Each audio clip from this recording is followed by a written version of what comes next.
All right, folks, here we go. Wednesday morning, giddy up. We've got an action-packed day in store. A number of big potential market-moving events on tap for the day. One, Fed Day. FOMC rate decision due out at 2 o'clock Eastern time today.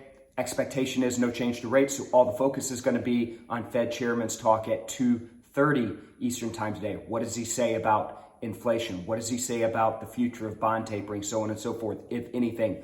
Could shake the markets up, particularly those FX markets, which are trading flat, as you would expect before that meeting. Again, 2 o'clock Eastern time today. Be ready. What else do we have? President Biden coming out today talking before Congress about the $1.8 trillion infrastructure package. What does it entail? How are they going to pay for it?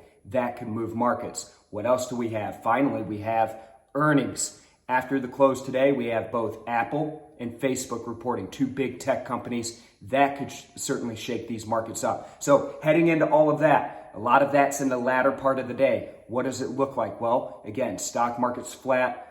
FX markets are flat, very quiet on both of those fronts. Oil, we have trading slightly higher, right around $63 a barrel. As you would expect, things are in a bit of a holding pattern heading into these big market-moving events in the latter part of the day.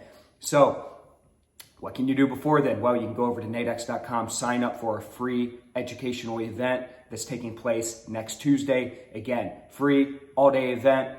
Sign up, virtual. We'll see you there. Everybody have a great day today. Let's take advantage of some price action this afternoon. I'll see you folks again tomorrow.